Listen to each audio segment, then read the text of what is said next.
The Army Painter is my favorite hobby company in the entire world. My desk is literally full of Army Painter products, and it takes me from being an average painter to putting above tabletop standard models out into the tournament scene.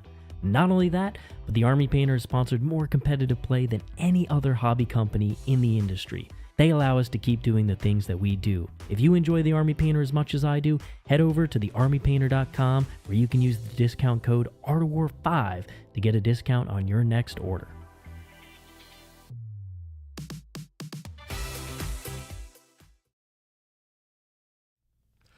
What's going on, everybody? Welcome back to the Art of War. We got a super exciting stream today as we are doing the very first Roast My List, something that has been requested by people. Absolutely. There's a vaunted tradition on this channel of live Thursday shows where we fix people's lists. We go into the war room, we talk to our members, and we fix their lists. But not today. Not today. You're going to be lucky if your list gets fixed on this show. And trust me, you all need to be fixed because today we are introducing Roast My List. And boy, do some of these lists need to be roasted. Absolutely. Boom. Roasted. So today we're doing a little bit more humorous of a video, maybe a little satirical even. And today we're going to be taking some lists from our lovely war members, but maybe not some lovely lists. And we're going to be roasting them. We're going to point out the questionable decisions, the bad decisions, the coping. There's a lot of coping on display. A lot of it. A lot of coping here. And we're going to be making fun of it. Absolutely. So if you are joining us, definitely give us a like, subscribe to the channel, and tell your friends about us. All of that massively helps us grow. In addition, leave a comment below letting us know if you like this format. If you want to see this in the future, we're definitely going to be doing Fix My List next week, which is a more regular feature. However, this is something people have requested. So if you end up liking the format or have any feedback for us, definitely let us know. In addition, if you want to be able to submit your list for Fix My List or Roast My List, if you are a War member and you've been consecutively subscribed to the Gold tier or the VHX platform for 3 months, you get the War Elite tag, and in there you can submit all your lists and converse with us and hang out and do all that stuff. Also, after we've gone through the lists here, we will be answering any super chats that you have. So if you do have questions for us about literally anything, we're also just going to be hanging out, talking, shooting the breeze, doing the normal stuff. So if you do have any questions, if you want to talk about more DACA nerfs, if you're an orc player who's salty, I'm sorry. Yeah. It had to happen. Your attachment was broken. You're lucky you didn't. We're not backing down. We're not backing down. No. You keep adding those comments. You're helping the algorithm. Let's go, baby. We're not slowing down here. So let's go ahead and I want to start with a little story here, John. Okay. Is that cool with you? Yeah, tell me a story. All right. So back in 9th edition, Admech was a really strong army, but a skill-intensive army, especially after the first set of nerfs. After Allegedly. Okay. Did you hear all the Europeans complaining like, oh, Siegs is winning with this Skitarii 100 cohort list, but I can't win in my format? And it's like, it's skill, guys. It's skill. Yeah, come on. I never once saw you put effort into that. So back in 9th edition, there's a lovely person named Blake Law. He still exists, but he doesn't play 40K as much anymore. And he was responsible for the Unbroken podcast, if you remember that. Taking players who were going like X and 1 or losing several games, how to improve. And that was a great little podcast. Now, Blake received some coaching from Nick, and then he wanted a little bit of coaching from me. And so I was like, all right, here's a great Admech list. You like Admech, you like Knights. Here it is. Put it on the table. And then he went to, I believe it was US Open New Orleans, and was playing this list. I was there playing my Admech. I finished my game in an hour. I go walk around the tournament hall, and I see Blake over here playing his Admech. And what do I see but some of the worst play that I've ever witnessed in my entire life on the tabletop? Blake. Everything that I said, all the prep work that we did, completely out the window, none of it put into practice. And so at the end of his game, I come around and I'm like, I have never seen such baboon-like play in my entire life. And Blake thought that was hilarious. So he actually created objective markers that say... There you go. Ooh, the green screen's catching it. Quit being a baboon, and it says that quote is directly from me. And you can find these objective markers out in the wild sometimes. But he gave them out to you using them at events. Yeah, he gave them out to Unbroken people.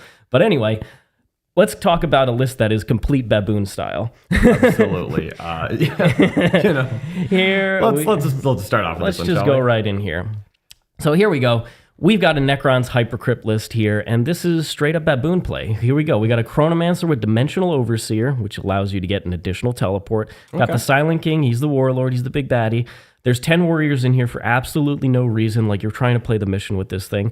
5 death marks, 3 doom sights. If you don't know what that is, that's the flyer. It has to start in reserve. It'll come in and do some amount of shooting damage. 2 Doomsday Arcs, not 3. 1 Flayed One unit, 3 Solar Locusts, and 1 Ophidian Destroyer unit. This is a game. This is a list that says, I'm not actually playing Warhammer. I don't care about the movement phase. I don't care about trying to outplay people. I don't care about cards. I'm going to kill them. The game's going to be over. It is entirely about dice. And that is baboon-esque. Yeah, look, actually, I take a different approach here. I respect it. Because, the reality is we often talk about above average Warhammer players. And if you're not in that metric, it's great to be honest with yourself and build a list that really helps mitigate that fact. Because if you find that you maybe can't outplay people, what's the best thing to do? Don't try. Don't even try. Just don't even try. Roll it's dice fine. at them. Just don't. If you can't outplay people, stop trying to outplay people. And that's what we're really doing here, isn't it? Oh, we are. If our opponent has units we can shoot, they are going to be dead. But they better be dead as quick as possible because we don't have lasting. Are they lone ops? Can they stand up on death? Don't ask these questions. Just hold down the trigger and let your opponent tell you what you can and can't kill. Yeah. The funny thing about this list is that there is a bunch of units in here that actually serve no purpose because this list is never playing out the mission. Ophidian Destroyers going back into reserve, trying to get behind enemy lines and stuff. Why are they in here? You are never getting to that point. They're either dead in the mid-game or you lose. There is no mission play with this. Same thing with the 10 Necron Warriors. What is going on? The 10 Necron Warriors. I can respect taking as many cheap units as possible, but the 10 Necron Warriors just bamboozle me. Yes, it's 2 solo heavy Locust Destroyers with Goss. Yeah, the 1 Ophidian Destroyer unit, I would just scrap everything, take as many 60-point Flayed One units as possible. Just have more units if you're going to pretend. Yeah. I don't know. I love the durability of a 10-man Necron Warrior unit with no buff stuff. I love the optimism. You could put the Chronomancer in there to give yourself 1 less unit, in which case they'll get -1 to hit, John. That's true. -1 to hit. That's true. But then Fire and Fade. Then you can't use the unit because if you use it, you might lose the Chronomancer. Then you can only bring up 2 Doom Sights at once. You really need to be bringing up 3. But I suppose you're just accepting that if your opponent is shooting back, the Doom Sight's already dead. So very likely. We're not going to worry about that, are we? Yes. For me, it's that we took 3 Doom Sides instead of 3 Doomsday Arcs. Well, John, we get to ignore obscuring, and so do they, but oh well. no consequences, right? So this is a really fun list. This is actually somebody that I know quite well, and so thank you so much for submitting your Necron list. If I was to improve this list in a genuine way, I would say that ultimately, if you do run this many Doom Sides, you need to keep your opponent off you, and you need some board control element. And this has been the key transition for a Hypercrypt over the last couple months, is that you actually want to bring a Wraith unit, or you can go for Warriors if you prefer that, especially if you have a Monolith. But you need something that can stand out there on objectives and get out there quick. Yeah. So the Doomsides start off the table, right? Yeah, they start off the table. I love the threat of a shooting army with nothing else that isn't threatening to shoot you on turn 1. What a combo, right? It's I can table you in shooting. Oh, that's scary, man. What if you go first? Oh, well, not then. You have to table them. Then the turn after that, oh, okay. Let them get their screens up. Yeah. God forbid this army gets screened out and you can't bring your flyers in. You're going to be a sad panda. Yeah. So. All the Doomsides. All right, John. Here we go. Number 2. This one's for you. This is for me. This is the one that I chose. This is the one I wanted to roast. It deserved it. All right, brother Tobias, you've sent us a Vanguard Spearhead, and I appreciate that. You know what? I appreciate the pluckiness and the grit to keep going, right? Courage and honor, never say die, yada, yada, yada, even though Josh Roberts personally hates me. That's the only obvious logical assumption here. So we've got Vanguard Spearhead with we've got the old Centurion brick, now at a much cheaper cost. But what really sends me here, honestly, because, I respect the trying. You've got normal good Ultramarine stuff. I appreciate that GW said you can no longer teleport Centurions with Deep Strike. And in solidarity with the Centurions, Brother Tobias said, well, in that case, I'm not going to take anything with Deep Strike. Like, we're just playing honest Vanguard. Yeah, no, just a list known for playing honestly. Honest Vanguard. That's honest, what I like. Straightforward Vanguard in the Gladius style. Yeah, look, you can up down those assault intercessors with jump packs on turn 1, and that's definitely something I can do. I'm getting scared. You should be scared. But man, one of these things with the Vanguard is that you really don't want to get rushed down because you're like the tricksy, teleporty, shooty army that doesn't actually have like all of the reactive moves. And you really don't like being in combat because you're not very good at it, with maybe 2 notable named exceptions. And you don't fall back and do anything with 1 notable named exception.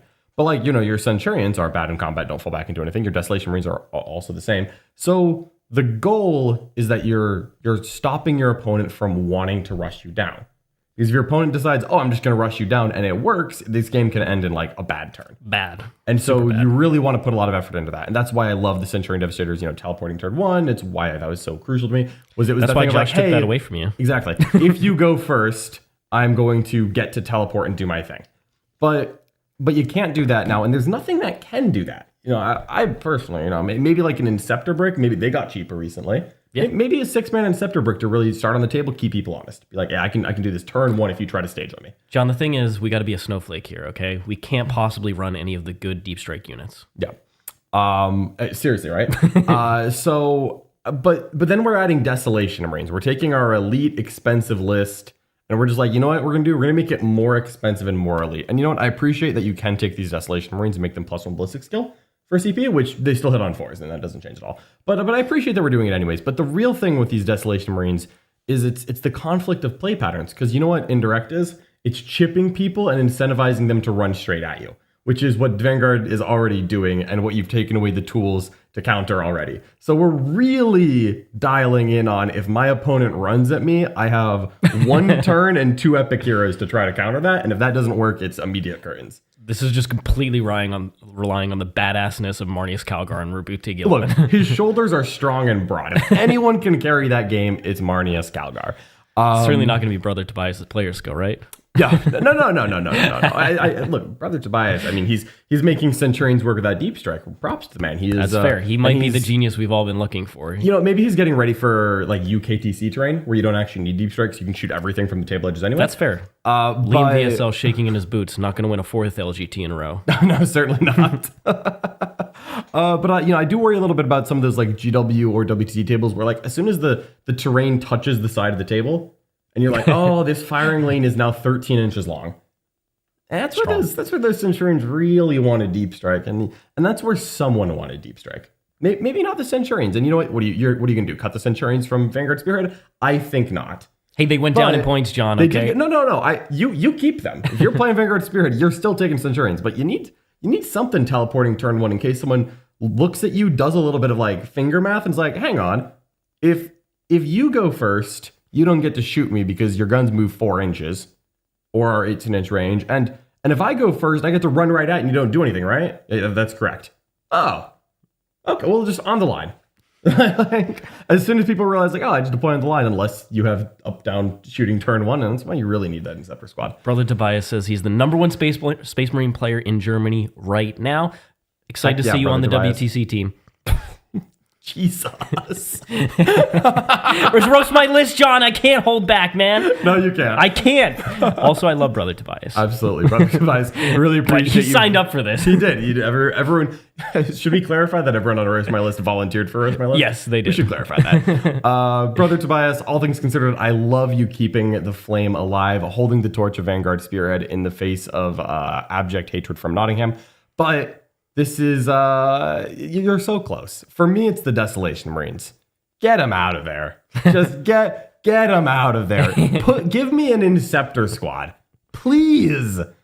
I also, man, look, I love the Calgar, infiltrating brick. I love that part. I actually don't think you need Golem in here, but I respect it. How is there no lone op lieutenant? I'm sorry. How is there no lone op lieutenant? He's so good. He is pretty good. In Vanguard Spirit, you don't need him as much, I think, but he is still quite good. You know what? I'm going to keep roasting. Actually, I realize there's more here.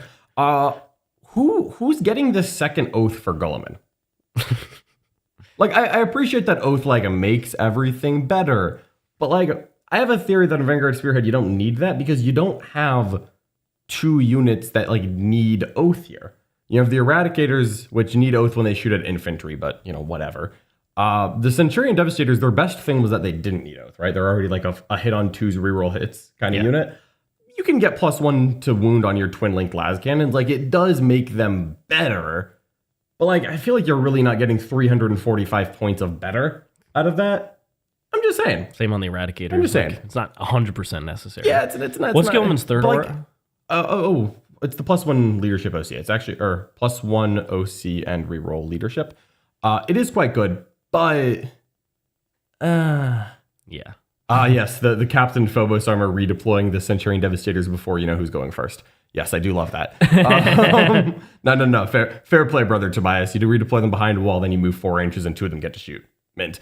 It's cool because then when they shoot back, they can only kill like 3 of them. And then you have a 3-man Centurion Devastator squad, which is excellent. I just want a little up-down shooting tournament. I just want that. I just want like you want to use the rules. Yeah, I really do. I want 1 Inceptor unit, and I don't think Goleman is needed here. I think you get 345 points of Space Marines and kind of be okay. But you know that's just me. What do I know? So with them and the Desolators, you get 545 points of Inceptors. Yeah, you get a lot of stuff. You get a lot of stuff. Now I know we said super chats at the end. I do want to give a shout out to Ricky Chow here. That Ultramarine list looks like it's designed to get dumpstered by Folger Pyros specifically. Thank you for super chat, Ricky. And I will tell you that to the untrained eye, it would appear that way. But if you actually dive deeper into this list, you can see that Brother Tobias has included some very specific anti-Folger tech. Marnia Skalgar. That's it. Actually, that's the tech. You just take Marnia Skalgar, you beat Folger Piles. Don't tell anyone. And this was my mistake, actually. I didn't know this until afterwards. That was a foolish mistake by you. It was. Look, if I had learned my lesson and just rocked Marnia Skalgar for every event I ever go to, we would have been fine. But I've only seen him die 1 time on our streams. It was when a stealth suit killed him. I don't remember that. I don't remember that. That was a different Marnia Skalgar. I don't know. I got to get him on my stealth suit base. Never met him. You can have my old model. The new Marnia Skalgar is not died on our stream. But no, you just take Marnia Skalgar and you beat the world champ. Yeah. And now I know. Now I know. Easy peasy. Watch out in November, Folger. All right. We got one more list we want to roast here, right? We got one more list here. I'm going to go switch over here. And this is going to be from Willy Wonka. It certainly is quite a chocolate factory here. No, this is a magical list. We're playing Haloscreed, all right? Haloscreed is the Grotmus detachment, and we've got Belisarius Call, which our graphic designer still put as 150 points because even at 135, he's still overcosted because he does ludicrously little amounts of things. Sidonian Skatros, the Stilts man, the famous man himself. 10 Vanguard, just one of the best battle line units in the game. 1 Scorpius Dune Rider for them. 1 unit of Taraxi. Already, we can see where we're going completely wrong. The best unit in the Admech Codex. We got 1 5-man. Then we have 5 Infiltrators, same thing. 3 Scorpius Disintegrators. Okay. I like Somebody that has watched a single one of my streams. I like that part. Canis Rex. Probably they watched streams like a year and a half ago before Admech got an update. Inquisitor Draxus, Watch Captain Artemis, 10 Battle Sisters, double Immolator. This list is trying to shoot like a Death Guard. It looks like a Death Guard list. Death Guard list? It looks like a Death Guard list. It kind of... It looks like a Death Guard list. It's trying to do vehicle spam, but it has... No, it's trying to take as little of the main faction as possible. That's also true. That is the best Death Guard list, you understand? You take as little Death Guard as possible, right? You get Rodicus in there, you get your 3 Brigands, you get some Nurglings. You try to take less than 1,000 points if you can of Death Guard in a good Death Guard list, and we all know that's the best way to do it. Now, what this list is trying to do is trying to take Admech, a faction famous for its lack of shooting, and turn it into a premier shooting list. Excellent. And you're going to spend, let's see, he spends 450 on Canis, a ton of points on Battle Sisters.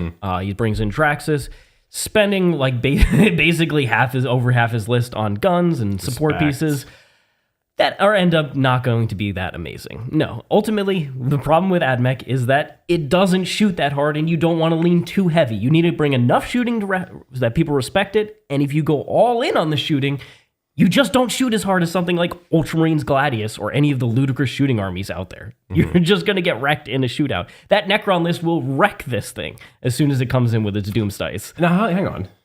They have Watch Captain Artemis. If he dies and passes a battle shock test, you score primary. Yes, once. on a 2. Well, first you have to roll the 2 up. You have to roll the 2 up. He stands back up. He's at 1 wound, so he has to take a battle shock test. Admech player is famously known for passing battle shocks. Then maybe he could do an action. Cold take. I think you take a second Scatros. I would absolutely take, and this is heresy for my earlier self, but Scatros. I would take 2 Scatros before I take Artemis. But also, you have Call and a Scatros. How many more action units do you actually need in an Admech list? You don't need any. Classic action unit Belisarius Call. Continue. Also, Haloscreed Games Workshop updated the detachment, so your non-Admech units can't benefit from the buffs in the detachment rule. So Canis ain't advancing and charging like he was for like 2 weeks. That was a good 2 weeks. That was a good 2 weeks. What is the Haloscreed doing here? Like, what if we just made like something else alone up? Or like, being right? Like instead of taking Artemis, what if we just like had a strat to make our stuff alone up? Yeah, 18-inch loan up. I'll take it, right? Yeah, well, the thing that Haloscreed is doing here is it's pretending that you can put a variety of defensive buffs on these things. Like Scorpius tanks, you can make them T11, John. Oh, like all 3 of them? 2 of them. Well, you could actually get the third if you spend a CP. Strong. So you can make them T11, or you could give them stealth so you don't have to spend their smoke stratagem. Okay. 2 of them stealth and 1 of them pop smoke. That's pretty good. That is actually possible. That's actually possible. But yeah, ultimately the best rules that you get there are the plus 2-inch movement and the advance and charge, and none of that is being used here. There is the detachment rule is defense or like getting closer to your opponent. Are there any no shooting buffs? Any stratagems that make you shoot harder? There's a crit 5 strat, but there's no criticals on any of the units that shoot here that you can use it on. You can't use it on Canis. Okay. Who already has crit 5s. Okay. And then you can fall back. We should just get 10 priests into Scorpius. Jazz hand priests, crit 5s them, yeah? Legitimately, that's probably better than Draxus because you get a bunch of bodies. Yeah, you cut Draxus and Artemis. You put in a sketch. How much are the 10 priests? They are 130 points. Plus, if you want to unlock the lethals, you would have to put a 60-point character in there. No. Then you have the transport already. Yeah. You just reroll wounds out of the Dune Rider. It's close enough. But how are you not running more Sky Stalkers? I have shown people over the last year, it is the best unit in this book. Richard. You just stop people from moving. How are we running 5? Okay, so how? It's simple. I assume that Willi Wonka has a day job, and therefore they spent all of their vacation days in the last year building the 5 Sky Stalkers. Just have you seen those models? Have you seen I've built and painted them, but it is worth it when you We thought you were out of town for a week and you came downstairs with 10 of the builds. More. Yeah, sure. No, these things are so stupid. I wouldn't want to play with them either. I don't like the basis Games Workshop puts on them, so I had to pin all of them. I would rather lose than have to build the Sky Stalkers. The building of the Sky Stalkers, come on. Trying to paint them well is even harder. Did you try to paint them well? No. We got them on the table. Got them on the table. Yeah, this basically takes away all the good things that Admech does, the tricky heroic plays, the infiltrators, the move blocking with the Sky Stalkers, slowing the pace of the game, and says, let's ramp up the pace of the game and let's get into a shootout with people. What if we just took Hammer of the Emperor instead of Haloscreed? Just if we're changing detachments, right? Why not just commit to the bit? Actually have guns. That would be significantly funnier and better. I'll tell you what, 3 Rogue Doran tank commanders is vastly better than what you're getting. True. Vastly. I like that.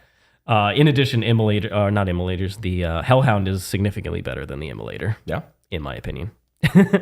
But this is not that. This is not that. So if I was to change this list around, I would ultimately say that if you wanted to go this direction, you have to lean even harder into it. Yes. See all this cute nonsense, Draxus, the transport combo, Artemis, all that nonsense, probably Call too, Canis certainly.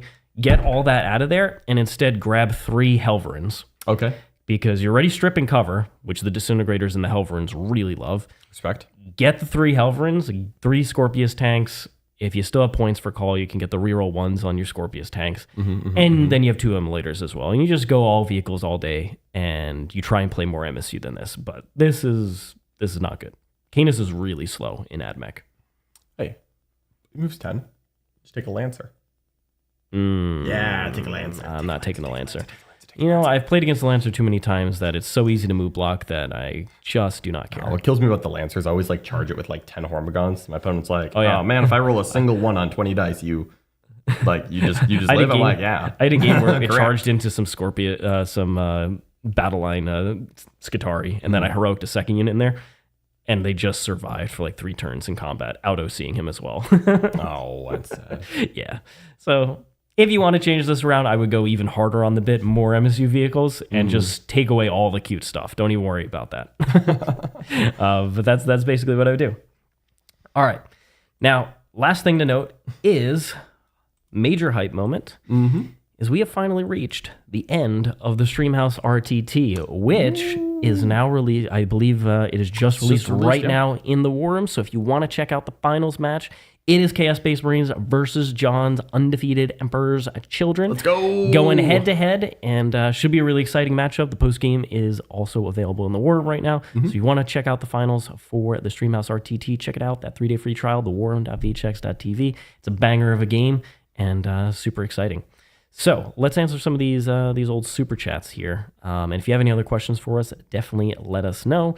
We've got a couple people joining at the War Room Bronze. We have Tiger Fan 6317. Thanks so much for joining. Thank you, Tiger Fan. And T-Dog 27. Welcome in. Welcome. Make sure you sync your Discord account with your YouTube account so you get access to the Discord community. Then Jonathan Haynes, who's been a member for 23 months, says, "Good morning, John and Siegs." Good morning, Jonathan. Thank you so much for joining us. Hope you're having a great day. Then we have a brother Tobias, a member for 9 months at the bronze tier, saying sizzle. I was, I think, before we even roasted him. Hopefully he's sizzling right now. I think he is. I think we put him on broil. Then we have I'm Too Random GHGH. Thank you so much for your 5 Canadian super chat. If you could make one change to Righteous Crusaders to try and make it competitive in the current meta, what would it be? It's a good question. So that's their indexed detachment. Yeah, I mean, like my immediate answer is like, oh, give it an advance in charge, like 1 CP or something, or like make one of the vows. The vows, like maybe like make a different vow that's like an advance in charge or something. But I also don't want it to be a Gladius clone, you know, because like we already have like too many. Like this is kind of like a Gladius, but slightly different. I don't know. I think mobility is the answer though. It's just like it needs a little more mobility. It kind of relies heavily on impulsors, or if you run the 10-man break of Sword Brethren, you have to run basically a Land Raider to try and get it up, which is a ton of points. I think it's just a little too slow. It has really good defense. Like Romualdus' unit is great, and then just a 6 affiliate panel on the army is quite useful. Yeah, no problem with that. Gives things extra wounds effectively. That's advance in charge. What other combat things does it have? It hits quite hard. You get access to sus and lethals through a combination of vows and stratagems. Things like that. It is quite solid. Yeah. I also think that a couple of their characters can come back down, like Mr. Helbricht. Yeah, Helbricht probably got nerfed to 1 too many times. Yeah, I think he could come down a little bit, and then you have another hard-hitting character in a unit. But yeah, something like that would go a long way. I'd say so. Then we've got Ricky Chow paying the Siegs Crash Out tax. He's crashing out, man. Ricky. Thank you, Ricky, for your support. And then Jabbar, thanks so much for your $5 super chat. Any thoughts on ACDC on the Shadow Legion, which is the new detachment for demons? I think Curse Cultists are pretty good in that. And just like giving them deep strike or just a big scout, yeah. Yeah, because you can scout them up. You can't do the fade on them, right? You could do the fade on them. I just don't think you want to do the fade on them because like the point of the unit is to like get in there and glob. You don't want it going back in reserves. That's the Bloodthirster's job. But like I think for scout units, I think that this is the best thing that you could put scout on is an ACDC brick at the moment. I certainly don't think that it's another Bloodthirster. No, I've played against the Bloodthirster and the swinginess of that unit. Yeah. It can just flop and not kill some. I had Russell went into my Riptide and did 7 damage to it, and I was like, cool, you're dead. That's how it is. So I've seen several lists, people experimenting with double ACDC in Shadow Legion. I think you can do 2, yeah. And then there was a lot of Khorne units around for the advance in charge, and then Be'lakor is an absolute hammer of a unit now. They really did him justice finally. Despite the misgivings of some Castoon players that maybe he wasn't good anymore, I think Be'lakor is pretty great right now. He's pretty damn great, and glad that he still exists. Indeed. There's a nervousness around Chaos people. They were like, what's going to happen? You know what? I get it, man. Those chariots. Those poor chariots. All right, well, it doesn't look like we have any other super chats, so if you did enjoy this video, give us a like, subscribe to the channel, and tell your friends about us. All of that massively helps us grow. In addition, leave a comment below letting us know what you like about this format and what you change, any suggestions. In addition, if you want to check out next week's Thursday live show, that's going to be Fix My List, where we go into people's lists and individually fix it and rewrite the concept that they were going for in a more effective way. So if you like this type of thing, definitely check that out. In addition, if you want to see more content from us, like that Streamhouse RTT Finals, Emperor Children vs. CSM released today, as well as plenty of other games, all the games for the Streamhouse RTT, and the post games, you can check out The Worm at theworm.vhx.tv. There's a 3-day free trial, and in addition, you get access to our international Discord community, our loyalty program, and many other benefits. So thank you so much for joining us. Hope you enjoyed the video, and we'll see you all soon for more. So long for now. We're going to send you off with that little Streamhouse commercial. Bye-bye. It's back. It's bigger. It's bolder. And this time, the stakes are higher than ever. This is the Streamhouse RTT, where the best Warhammer 40k players collide in a battle of skill, strategy, and sheer wit. The battlefield is set. The best of the best are ready to clash. I'm not here to play. I'm here to dominate. Tau don't miss, neither do I. You know what I can do, and I'm not here to lose. I've got some surprises up my sleeve you won't see me coming. This isn't just another tournament. This is a war of minds. Who will stand victorious? Don't miss it as the battle begins. Don't miss any of the action.